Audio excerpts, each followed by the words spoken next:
Olá, estamos no ar com o programa Impressões, que hoje vai tratar sobre o tema habitação.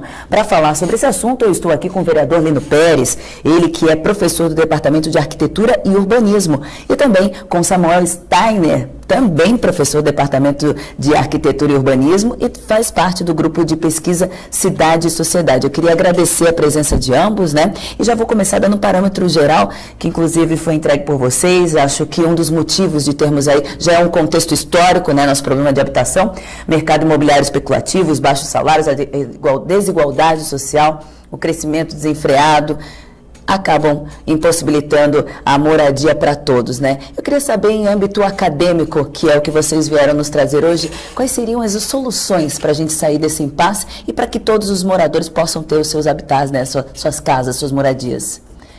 Pode começar, vereador, por gentileza. Então, agradecemos aqui mais uma vez a participação no programa. Desta vez, a diferença de outros enfoques de programas aqui, que nós temos também participado, desta vez com as lideranças comunitárias, que sofre o problema habitacional.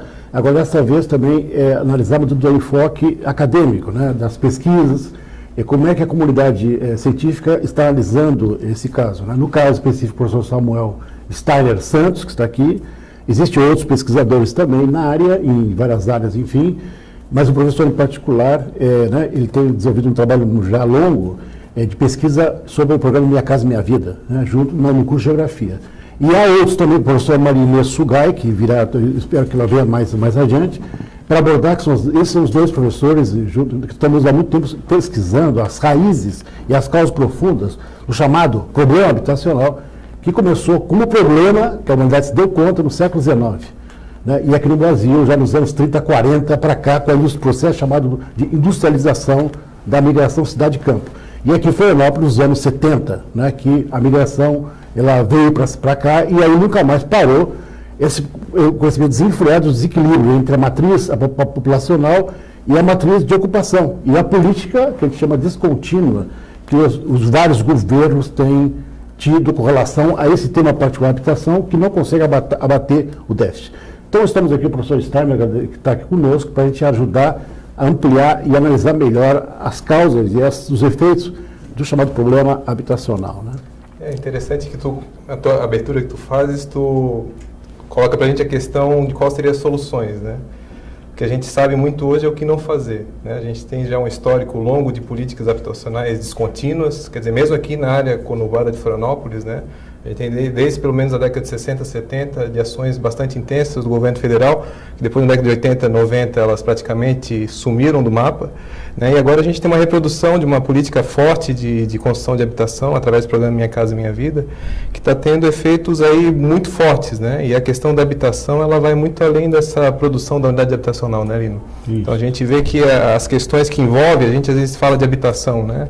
A gente está acostumado a ver a habitação um pouco como a população tem que se virar para construir a sua moradia. Sim. Né? Não como um direito fundamental. Né? E está lá na Constituição Federal de 88, junto com a educação, junto com a saúde, a habitação também é, né, um direito fundamental e é dever do Estado, quando a população não tem condição de acessar a moradia ou acessar a terra, é dever do Estado prover esse tipo de situação para que a população possa ter uma condição melhor de moradia.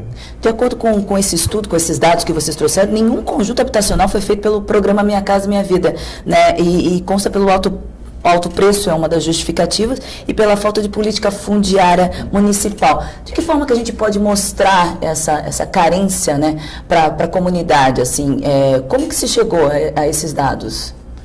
Eu quero esclarecer, há muito tempo que não há um programa política, vamos dizer, programas contínuos, né? Sim. Só como falou o professor Steiner, na época, nos anos 70, do período militar, que se construiu através das Coabs, né, se construiu alguns conjuntos habitacionais, como na zona do Monte Cristo, que é o Promorar, o Sapé, né, vários conjuntos, mas de uma forma muito descontínua, não tem uma coisa sequencial. Depois, com a crise dos anos 80, com a crise do petróleo, com a crise da dívida externa, depois com a nova república, a gente chama, saiu do período militar, Aí houve a crise dos anos 80 que parou praticamente a produção habitacional. E de lá para cá, a ilha ela cresceu muito, né? Você sabe, nos crescimentos aqui, só aqui na nossa ilha, já esteve a 4, 5% anual de crescimento populacional, caiu para 2%, depois subiu recentemente para 5, 6% de crescimento anual. Né? Agora, nas áreas de periferia, o crescimento chega a 12%, 13%. Hoje nós estamos com 64, 65 assentamentos. Nesse tempo todo, houve um inchaço, vamos dizer, o crescimento da periferia, tanto aqui na parte insular como na parte continental, como Monte Cristo, né, que foi no final dos anos 80, a população se assustou com aquela ocupação que veio nos anos 80, que é Chico Mendes, ali perto da zona do Big, né? E a prefeitura não acompanhou isso. E enquanto isso, o mercado imobiliário subiu, foi subindo, a ilha está ficando cada vez mais elitizada, com preços imobiliários, só nos últimos 5 anos duplicou o preço aqui na ilha, sem ter a prefeitura ter uma política de banco de terras, de uma reserva fundiária. Então, a prefeitura fica refém do setor imobiliário. Na hora que ela quer construir, por exemplo, por uma gleba, em qualquer área aqui da ilha, para construir habitação, ela tem que pagar no mercado imobiliário, que é caríssimo o preço da terra, certo? Como não implementaram, infelizmente, até hoje o Estatuto da Cidade, que é a lei que permite uma função social, por exemplo, o direito à preempção, que chama, tem uma área, você estabelece que aquela lei vai ser, então aquela área não pode ser com preço imobiliário. A prefeitura tem preferência naquela área. Como não tem instrumento para isso, a prefeitura fica refém do mercado imobiliário. Então o preço é caríssimo, né? E não consegue, como ela não estocou terras, como outros municípios brasileiros fizeram, para ter terras, para poder exatamente colocar em áreas centrais da cidade, não somente periféricas, ela não tem dinheiro, não tem recurso para isso, não tem uma política tributária para um fundo habitacional para isso, apesar de ter um plano de habitação agora, mas não tem fundo habitacional, só que depende dos fundos e recursos federais, ela fica refém e ela não consegue desenvolver nenhuma construir habitação alguma na ilha. Então, ao ponto que chegou exatamente a Minha Casa Minha Vida, que agora finalmente tem créditos acessíveis do governo federal, né? De 0 a 3 e acima de 3, né? Até 10 salários mínimos. Na hora que o governo federal oferece um financiamento, a prefeitura não tem uma contrapartida que é comprar o terreno, porque o terreno é caríssimo. Então ela vai adiando o problema. Então, enquanto isso, aí vem o problema novamente, que leva a razão desse programa aqui. Como a prefeitura não resolve, as pessoas vão tomando a iniciativa para as próprias mãos, que é através das ocupações, ou alguns preferem invasões, mas vai subindo o preço do aluguel no preço do mercado formal, que é tipo de imobiliárias, e o mercado informal. Nas favelas hoje, nós temos só na Serrinha metade de aluguel. Então, as pessoas não têm como comprar, pagam aluguel, ou não tem situação, começam a ocupar as áreas. Isso é a ponta é o resultado de uma ausência de política. Então a prefeitura ela acaba sendo responsável, ela acaba sendo a causa do problema. Uhum. Não adianta ela acusar o mercado imobiliário que não tem dinheiro, não posso comprar. Agora que tem créditos abundantes do governo federal, para a Minha Casa Minha Vida, não tem terras para construir essas habitações. Vai comprar onde? Não é por acaso que Palhoça, a Minha Casa Minha Vida está sendo construída lá fora, porque os preços estão mais baratos do preço da terra lá. Que, aliás, o professor Samuel está estudando essa parte. O grande gargalo que a gente tem na questão da moradia é a terra, é a questão fundiária, né? E isso não é exclusividade de Florianópolis ou da região aqui próxima, né? É um fator comum à maioria dos médios e grandes centros urbanos do país. Assim. A nossa história, a nossa herança de urbanização é essa. Uma urbanização desigual, né? Extremamente excludente, né? E Florianópolis a gente sente isso no dia a dia, né? Só que muitas vezes os circuitos informais que estão em cima dos morros ou nas áreas insalubres também estão sendo construídos de uma forma muito intensa na periferia. Né? Então a gente tem hoje um cenário de crise urbana que já é forte, mas o que a gente pode projetar para o futuro é que se essas ações afirmativas que o professor Lino comenta não forem realmente colocadas em prática, a gente tem a área informal hoje crescendo praticamente 1,5 vezes mais rápida do que a cidade formal. Então a gente já tem um cenário ruim hoje. Se a gente não trabalhar de forma afirmativa com a questão da habitação, a tendência é que a gente tenha um cenário muito pior. E não é por falta de recurso.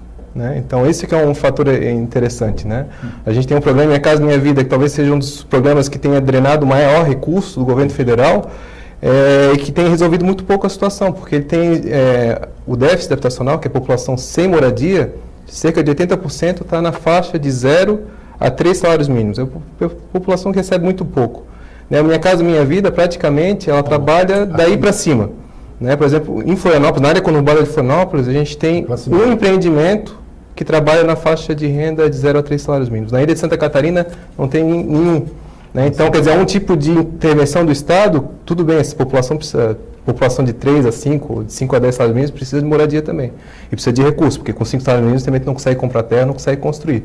É importante que o governo também atenda essa população, mas é muito importante que ele trabalhe onde está a base do problema, né? Que é a população de 0 a 3 salários mínimos. E também vale ressaltar que esse crescimento desordenado, né, respinga em outros tipos de problemas, né, como infraestrutura, saneamento, né. Então, quer dizer, são questões que também têm que ser levadas em consideração e estudadas também, né, vereador? Isso, exatamente. Hoje, na área da medicina, na saúde pública, na medicina pública, vamos dizer, eles vão remeter a uma das causas do problema de saneamento e habitação, falta de habitação. Não é no problema em si da pessoa que adoecer, a doença por problema de falta de condições sanitárias dignas, entendeu? Então, tudo está amarrado uma situação com outra. Então, voltando, então, hoje o problema, embora Minha Casa Minha Vida avançou no país, mas o problema do Minha Casa Minha Vida, agora entrando no tema Minha Casa Minha Vida em particular, melhorou em qualidade. Isso é um estudo que nós estamos fazendo comparado com relação aos conjuntos da Coab, na época do período militar, melhorou muito em qualidade. Hoje tem, por exemplo, equipamento de serviços e de suporte, o professor Samuel estuda bem essa parte, dentro do próprio conjunto, mas ele tem um problema que aí só problema fundiário, porque ainda nas áreas periféricas que se instala os conjuntos habitacionais. E está sendo desenhado pelo governo federal, inclusive até na Câmara de Deputados, uma amarração quando o prefeito, na hora que destinar a contrapartida, ele tem que destinar em áreas centrais. Para isso, tem que ter um apoio do governo federal na parte fundiária, mas também o prefeito não deve receber outros recursos, se não destinar habitação nas áreas centrais e áreas com equipamentos. Porque senão a prefeitura acaba destinando em áreas periféricas. O que é um modelo já que vem há décadas, desde a época de Getúlio Vargas. No período militar, os 20 anos do período militar, as Coab, de modo geral, se situavam nas periferias. Sim. Embora produziu 4 milhões de habitações e meia no período militar de 20 anos, mas sempre são nas periferias. Depois a gente verificou a Cidade de Deus, que baixou no Rio de Janeiro, passou um conjunto habitacional feito no período militar, que foi feito como símbolo da civilização ocidental, não é? do prédio padrão, com sua habitação padrão, de qualidade, aquilo virou uma favela. Ou seja, o que era para curar o problema virou a doença. Então, o Minha Casa Minha Vida tem algumas características do problema fundiário que não foi resolvido ainda, porque ele é bem feito, tem melhor qualidade, mas está na periferia. E aqui em Florianópolis o preço é caríssimo, então, portanto, não vai ter habitação. Minha Casa Minha Vida. Porque a prefeitura não tem fundos para isso. Então, o governo federal não tem como, vamos dizer, forçar a prefeitura a colocar em áreas centrais, que é um problema isso da legislação, a falta de legislação. Então, tem habitação em abundância, mas nas áreas periféricas. E ainda mais, o professor Steiner falou, não pega a faixa de 0 a 3, que chama entidades, é o setor e cooperativa, o pessoal que mais precisa. Pega a parte 5 até acima. Nesse aspecto, curiosamente, é muito semelhante ao período militar. Porque no período militar também, as Coabs, que produziram em massa 4 milhões de habitações, não conseguiu pegar o de 0 a 3.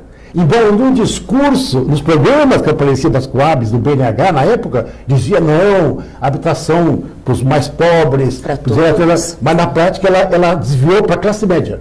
É só um dado interessante, né? Estimava-se que antes do início do programa Minha Casa Minha Vida, o déficit habitacional, né? População sem, famílias sem unidades habitacionais ou que moram em coabitação, era entre 8 e 10 milhões. E varia muito de acordo com a metodologia. Sim.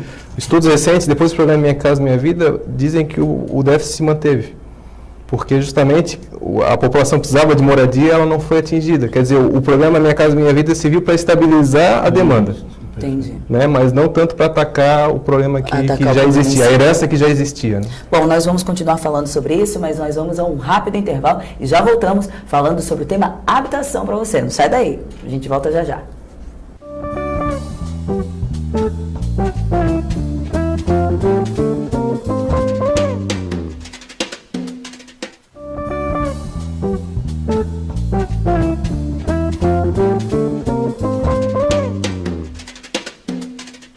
Estamos de volta com o programa Impressões, que hoje está tratando sobre o tema habitação. Para falar sobre este assunto, eu estou aqui com o vereador Lino Pérez, ele que também é professor do Departamento de Arquitetura e Urbanismo, junto com o meu outro entrevistado, Samuel Steiner, ambos professores da UFSC. Agora, nesse segundo bloco, a gente trouxe algumas problemáticas do programa Minha Casa Minha Vida no primeiro bloco, e eu gostaria de agora falar com vocês sobre a pesquisa que o Grupo de Pesquisa Cidade e Sociedade está fazendo. A pesquisa se chama Indicadores de Urbanidade do programa Minha Casa Minha Vida. Quais são os dados que eles trazem referente a esse tema? Esse é um projeto que a gente está desenvolvendo já há 18 meses no laboratório, sob coordenação do professor Elson. E a gente levantou os empreendimentos, todos os empreendimentos estão sendo construídos na área conurbada de Florianópolis. Então, Biguaçu, São José, Palhoça e Florianópolis, né? Ao todo, a gente chegou ao número de 50 empreendimentos, né? Desses 50 empreendimentos, a gente tem 2 em Florianópolis que não foram concluídos ainda, 2 na ilha de Florianópolis que não foram concluídos, e a grande maioria, mais da metade, está em Palhoça. São 26 empreendimentos em Palhoça. Desses 26 que estão em Palhoça, todos eles, a grande maioria deles está situado na área periférica. A gente chama no anel exterior do tecido urbano, né? Então, a leitura que a gente faz disso, ela já é claro, não é exclusiva nossa, claro, lá é onde o terreno está acessível, que foi o que a gente já conversou aqui, mas tem alguns elementos que são importantes nesse aspecto, que eu acho que um dos que a gente não tinha na época dos militares do BNH, que a gente tem agora, é o fato de todos os empreendimentos, com exceção de quer dizer, 49 empreendimentos, são condomínios fechados. Quer dizer, a gente tinha um padrão de moradia antes de condomínios fechados, voltados principalmente para a alta renda, né, que é a população de alta renda que construía condomínios fechados. Agora é um processo de disseminação desse padrão de urbanização até para a população de média e baixa renda. Então, assim, para quem constrói um empreendimento, para quem mora em um empreendimento de condomínio fechado, a tendência é de que ache que tudo ok, né? Tá tudo bem. Sim. É um lugar que tem segurança, em que tem uma vigia, mas do ponto de vista urbanístico da cidade, a gente acredita que o efeito a médio e longo prazo seja bastante negativo. Justamente porque a gente está tendo a periferia da cidade sendo construída a partir da junção de vários condomínios fechados. Não é uma cidade, né? Não ajuda a construir cidade, né? A tendência é isso, né? A população se fechar em condomínios fechados e negar a cidade, né? E a partir do momento que a gente nega a cidade, que a gente não participa e não utiliza os espaços públicos, aí a gente tem algumas dinâmicas que são muito claras, né? Que é aumento de violência, aumento da intolerância, justamente porque a população, de uma forma geral, ela vai passando de espaço fechado para espaço fechado. A cidade ela acaba se transformando só como um mero lugar de passagem. Então, esse é um dos elementos que chama muito a atenção na pesquisa que a gente está fazendo. Além desses, e qual o objetivo inicial dessa pesquisa? Como é que surgiu a ideia de se... Essa foi um edital financiado pelo governo federal, através do Ministério das Cidades. Isso é interessante. O próprio Ministério das Cidades percebeu que o programa Minha Casa Minha Vida estava tendo dificuldades e limitações grandes, e chamar os grupos de pesquisa de várias universidades para colaborar e no sentido de oferecer subsídios para melhoria, para aperfeiçoamento. Aí tem cada grupo de pesquisa pegou um enfoque específico, pegou a parte financeira, pegou a parte institucional, a parte política.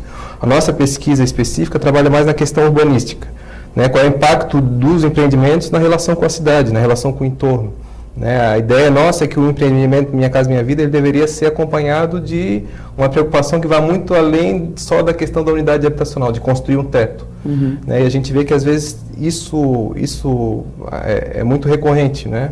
Porque a partir do momento que a gente pega a população que mora em áreas centrais e coloca numa área periférica, a gente pode estar resolvendo a situação da unidade habitacional. A pessoa tem um lugar para morar, né? Mas talvez a gente esteja criando um problema muito maior, que é a questão do direito à cidade. A mobilidade urbana. Mobilidade urbana, acesso a posto de saúde, a escola, a serviços, locais equipamentos, públicos, locais públicos, né?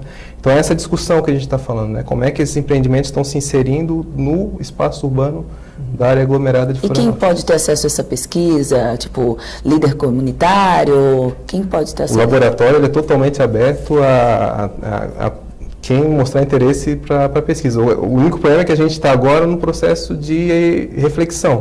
Né? Então, não tem nenhum produto ainda terminado, tal, mas a ideia nossa é que até fevereiro do ano que vem, 2015, a gente finalize a pesquisa, faça os relatórios e a partir daí a gente possa divulgar também, que às vezes é um pouco o vício nosso da academia, né, Lino? De fazer as pesquisas e de elas ficarem presas dentro do ambiente da universidade. Então, a gente quer, de alguma forma, também que as pessoas, a partir desses programas, dessas formas de divulgação, tem acesso e o laboratório é totalmente aberto para... E que seja um start para as soluções relacionadas ao tema habitação, né? O senhor estava falando anteriormente, vereador, sobre 65 assentamentos de comunidades, mesmo com as obras do PAC e o maciço Morro da Cruz. Então, quer dizer, ainda é um dado bastante alarmante, né? Dentro de 65... Ah, sim, está incluso. Tem 17 comunidades do maciço Morro da Cruz que estão com obras do PAC. Sim. Cujo estágio está mais ou menos na metade. Tá? Que deveria estar muito mais avançado, uma série de dificuldades que a prefeitura está tendo de contratação, enfim, desse empreendimento, ele está incompleto ainda. Né? Sim. Falta ainda o maciço morro, por exemplo, da costeira, falta outras áreas dessas 64, 65 áreas. Entendi. Certo? Agora, isso é importante, esse tipo de ação do PAC, que a gente começou na época do governo Lula, que nós teve aqui na inauguração, isso é um tipo de programa chamado de regularização fundiária, que, vamos dizer, que corre em paralelo a habitações novas, que no caso Minha Casa Minha Vida é um tipo de programa de aplacar o déficit. Ou seja, o que é déficit? É as pessoas que vivem em coabitação, as pessoas que vivem de aluguel. Coabitação são duas famílias numa mesma casa. Né? Vivem na mesma casa, 2, 3 famílias na mesma casa. Então isso aí está revelando que é um déficit habitacional, certo? Ou que vive em aluguel, que tem uma grande parte que foram vive de aluguel. Hoje a prefeitura tem um cadastro que chega a mais ou menos a 14 a 15 mil famílias inscritas, né, que estão precisando de habitação. Né? E é muito lento para atender essa demanda toda que a prefeitura está... Fora que, além disso, deve ter outra parte que a prefeitura não levantou. Bom, então, a regularização fundiária, o que é? É o passivo social histórico de décadas passadas, ou seja, de pessoas que têm a sua casa, mas não tem estrutura, não tem problema de saneamento, tem problema de transporte, etc., equipamentos. Então, a regularização fundiária é para suprir equipamentos às comunidades, para ter integração à cidade, tá? Dar o mínimo de programas sociais, de inclusão social para essas áreas, que no caso do Brasil, no programa do Lula para cá, né, chamou de PAC. Né? Essa é a parte. Há outras habitações novas, ou seja, para futuro. Também, né? Porque a Minha Casa Minha Vida é um tipo de programa de habitações novas. Então, esses dois braços são fundamentais da habitação. Agora, o que o professor Samuel está levantando, não basta construir habitação, tem que construir cidades. Porque a cidade, isso é importante. Hoje nós estamos com a urbanização no país de 85% da população brasileira, ou seja, 200 milhões, 160 milhões estão nas cidades hoje. O mundo hoje está, a metade hoje da população mundial estão nas cidades. Então, a cidade passa a ser o grande locus de vivência humana. E não pode viver sob medo. Ou seja, de condomínios fechados, que antes foram os condomínios, começou nos anos 80, de loteamento para condomínio, que as pessoas se fecham por violência urbana, alta renda, agora está disseminando para baixa renda também. Já vivendo em condomínios, que é o caso Minha Casa Minha Vida. Então não pode, o governo federal tem que ter uma política, além de fundiário, já falei, de trazer essas casas novas para o centro da cidade, não só na periferia, mas também um programa, uma ação articulada e combinada de construir cidades, espaços públicos e grandes espaços públicos e tirar os muros dos condomínios. Por exemplo, o plano diretor atual, que nós fizemos uma crítica muito grande sobre o plano diretor que foi aprovado agora no início do ano, aqui em Florianópolis, tem um aspecto interessante, que qualquer loteamento ou condomínio, viu, professor, ele coloca que as áreas verdes previstas, segundo a lei 6766, que prevê de 15% a 20% de área verde, que ela fica para o lado de fora do condomínio. Ou seja, tu passa numa avenida, numa rua, tem um condomínio. Em vez de ficar lá dentro dos muros, aquela área de lazer para as crianças daquele condomínio, parte daquilo, metade fica para o lado de fora. Sim. Entendeu? Que fica um cinturão verde na frente do condomínio, que a população, de modo geral, desfruta daquela área de lazer. Não sei se está claro. Então o condomínio também dialoga com a cidade e não se fecha em si mesmo. Não se fecha em si mesmo. Então isso é uma solução, precisa construir urbanidade, é construir, viver em cidade, de uma forma civilizada e não sob medo, né? Sobre o regime da solidariedade humana. A cidade só tem sentido se é para nós crescermos e não para estar nos atacando no meio urbano. Uma coisa que eu acho que é importante de refletir nesse momento é que a gente já tem uma história, né, já tem uma herança, já tem uma reflexão sobre a questão habitacional. Né? Não é esse momento agora que o governo federal passou a construir moradias. Né? Então essa reflexão já deveria ter gerado frutos no sentido de amadurecimento das propostas. Né? Então o governo federal, desde 2005, teve uma iniciativa bem interessante de criar um sistema nacional de habitação de interesse social, de criar planos locais de habitação de interesse social, de criar conselhos, fundos, criar toda uma estrutura que pense de forma permanente a questão da habitação. Só que foi totalmente desconsiderado pelo programa Minha Casa Minha Vida. O programa Minha Casa Minha Vida veio como um pacote, né? Um pacote anticrise, né, Lino? Né? Que funciona dentro da questão da habitação na mesma lógica do IPI dos carros, né? Que é o quê? A gente poder aumentar o consumo, para aumentar a produtividade, para fazer a economia continuar a girar, né? De uma forma geral, o setor da habitação, da construção civil, funciona da mesma lógica. Né? E isso já é uma estratégia utilizada há muito tempo, né? Tu ativar o setor da construção civil para poder manter a economia funcionando. Só que o problema é que o impacto disso dentro de uma cidade, a médio e longo prazo, é muito grande. Tanto em relação ao programa Minha Casa Minha Vida, como os carros, né? Que o IPI aí está... Né? A gente vê hoje o tipo de caos urbano que a gente tem, é a mesma lógica, é um tipo de política macro, estrutural, que tem um impacto na cidade, que a cidade vai ter que aos poucos, ao longo dos tempos, ir digerindo isso. Só que a gente já poderia ter uma reflexão um pouco mais profunda em relação a isso. Eu falo isso em relação às políticas, né? Não em relação à reflexão que ela já existe. Sim, agora com relação aos altos preços, que é uma das principais polêmicas que vocês trouxeram aí relacionadas ao não funcionamento do Minha Casa Minha Vida aqui em Florianópolis, teria uma solução para que Florianópolis pudesse ter, de fato, que consumisse Minha Casa Minha Vida, que se pudesse ter uma casa, uma moradia dentro desse programa aqui, já que todos os terrenos são altíssimos e a gente já não tem mais para onde crescer? Acho que não há uma política pública que traga uma solução imediata, né, vereador? Acho que só a longo prazo, né? É a longo prazo. Mas agora eu quero lembrar uma ação específica da Prefeitura, que nós aqui, como vereadores, criticamos, mas em parte dela tinha alguma fundo de verdade, que é a atualização da planta de valores. Lembra que... Sim. Só que o prefeito, o atual prefeito, ele subiu de uma forma, aqueles terrenos que estão subvalorizados, ele subiu a taxação da correção a 200%, 300%. Então, aí, embora é correto isso, no sentido de taxar a especulação imobiliária e criar um fundo do IPTU para com esse ter comprar um banco de terras para poder destinar, construir parques, construir habitação dentro da ilha e não só fora da ilha. Aquilo lá que eu falei na sala ainda há pouco, é uma espécie do estoque de terra.